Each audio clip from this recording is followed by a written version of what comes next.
వందే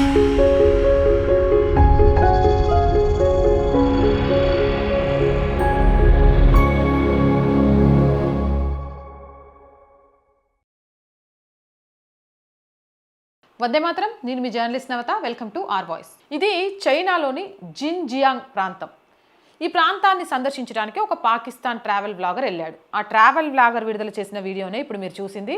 ఇది ఇప్పుడు సోషల్ మీడియాలో మస్తు చర్చకు దారితీసింది. ఉగ్యార్ ముస్లింల సాంస్కృతిక కేంద్రంగా భావించే కాష్గర్ నగరంలో ఈ వీడియో చిత్రీకరించారు. చూడ్డానికి మీ అందరికీ కూడా అదొక మసీదు లాగా కనిపిస్తుంది కదా.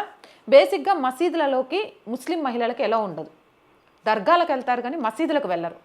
సో అలాంటిది మసీదు ప్రాంగణంలా కనిపిస్తున్న ప్రదేశంలో ఏకంగా ఓ ఆడామె డాన్స్ కూడా వేస్తోంది. దానికి సంబంధించి మీరు వీడియో చూశారు, మా వాళ్ళు దానికి సంబంధించిన పోస్టర్స్ కూడా వేస్తున్నారు, చూడండి.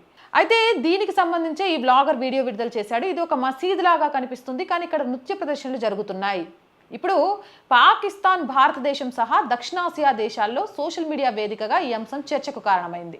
ఇక ఈ వీడియో నేపథ్యంలో చైనా పాకిస్తాన్ సంబంధాలపై కూడా చర్చ మళ్ళీ తెరపైకి వచ్చింది. ఇస్లామాబాద్ మరియు బీజింగ్ తమ సంబంధాలను అన్ని కాలాలకు అనువైన వ్యూహాత్మక భాగస్వామిగా అభివర్ణిస్తూ వస్తున్నాయి. ముఖ్యంగా చైనా పాకిస్తాన్ ఆర్థిక కారిడార్ ప్రాజెక్టు రెండు దేశాల మధ్య కీలక సహకార ప్రాజెక్టుగా కొనసాగుతోంది. ఎందుకు అనంటే జిన్జియాంగ్లో మత స్వేచ్ఛ, ఉయాగ్ ముస్లిం పరిస్థితులపై అంతర్జాతీయ స్థాయిలో వచ్చిన విమర్శల సందర్భంలో పాకిస్తాన్ సాధారణంగా చైనాకు మద్దతుగా నిలిచింది. అయితే తాజా వీడియోతో సోషల్ మీడియాలో కొందరు పాకిస్తానీ వినియోగదారులు మతపరమైన అంశాలపై ప్రశ్నలు లేవనెత్తుతున్నారు.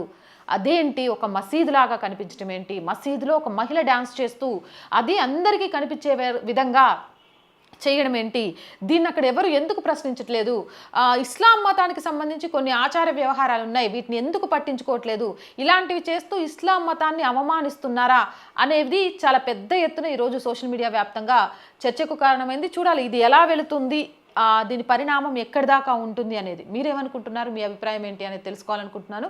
కామెంట్ చేయండి. జై హింద్, జై భారత్. అండ్ మోర్ వీడియోస్ కోసం or group of channels, or voice, or political, or Sanskriti ఛానల్స్ని వెంటనే సబ్స్క్రైబ్ చేయండి. కంటెంట్ బాగుంది అనిపిస్తే లైక్ చేయండి, షేర్ చేయండి, మీ అభిప్రాయాన్ని కామెంట్ చేయండి. అండ్ ఆర్థికంగా ఆర్ వాయిస్కి చేతగా నిలవండి. ఆర్థికంగా సపోర్ట్ ఇవ్వాలి అంటే సబ్స్క్రిప్షన్ పక్కనే జాయిన్ అనే బటన్ ఉంది. 1 to 5 లెవెల్స్ ఉన్నాయి, ఏదో ఒక లెవెల్లో సపోర్ట్ చేయండి. లేదా స్క్రీన్ మీద గూగుల్ పే, ఫోన్పేతో పాటు అకౌంట్ డీటెయిల్స్ ఉన్నాయి, మీకు తోచిన సహాయాన్ని అందించండి. వ్యాపార ప్రకటనల కోసం 8328500576 నెంబర్ని సంప్రదించండి. జై హింద్, జై భారత్.